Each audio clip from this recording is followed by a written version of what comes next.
Hotel to drink पर आपका स्वागत है। बिहार में लॉ ऑर्डर के मुद्दे पर मुख्यमंत्री नीतीश कुमार रिव्यू करने जा रहे हैं, समीक्षा करेंगे। मुख्यमंत्री प्राय डीजीपी को खुली छूट देते हैं कि वे अपने हिसाब से कार्य करें कि ऐसा क्या हुआ कि मुख्यमंत्री नीतीश कुमार को बिहार की लॉ एंड ऑर्डर की समीक्षा करनी पड़ रही है। पिछले साल समीक्षा हुई थी, करीब 8 या 10 महीने बाद मुख्यमंत्री समीक्षा करने जा रहे हैं। इस संबंध में मुख्यमंत्री के संज्ञान में क्या घटनाएं हैं या क्या मुद्दे हैं, ये तो गुरुवार को समीक्षा के बाद ही स्पष्ट हो पाएगा। लेकिन इतना तय है कि प्राय जो डीजीपी का दायरा होता है, सोच होता है, उस दायरे पर पूर्व के कई डीजीपी की अपेक्षा आर.एस. भट्टी खरे नहीं उतरे हैं, यह भी तय है। जैसे आप उदाहरण लें, बिहार में सुशासन स्थापित करने में 1977 बैच के IPS अधिकारी अभ्यानंद की अहम भूमिका रही। अभ्यानंद जी ने बिहार में फॉरेंसिक जांच यानी CID आम जनों के बीच पहुंचा दिया। अब पिछले 1 दशक से आप देखेंगे कि CID की जांच लोग अब करते हैं।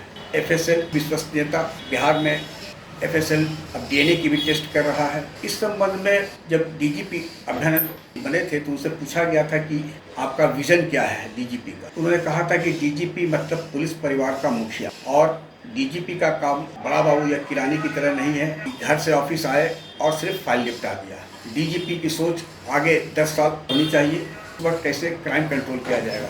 उन्होंने अपना जो दिनचर्या था एज ए DGP रूटीन बना लिया था। वे प्रतिदिन सुबह घर से निकलते थे, FSL जाते, आधा 1 घंटा वहाँ बैठे, उसके बाद ऑफिस।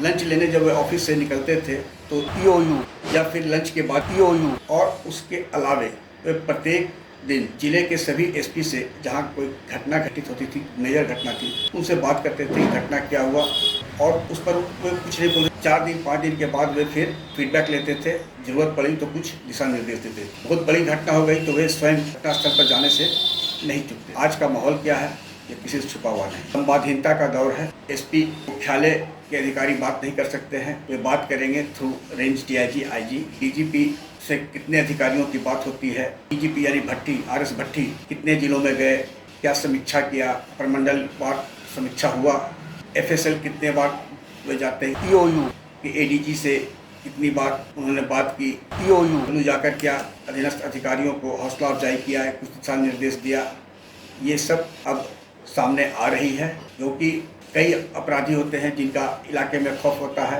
कानून का भय नहीं है, उनका बिल कैंसिलेशन के लिए क्या प्रस्ताव भेजा गया।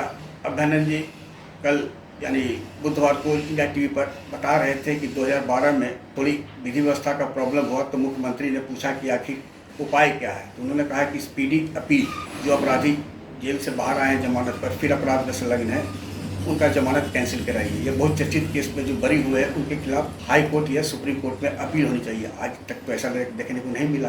अब समीक्षा होगी तो कई बड़े मुद्दे भी निकलेंगे, यह भी तय है। और जवाब देना पुलिस मुख्यालय के लिए आसान नहीं होगा जब मुख्यमंत्री अपने तेवर में होंगे।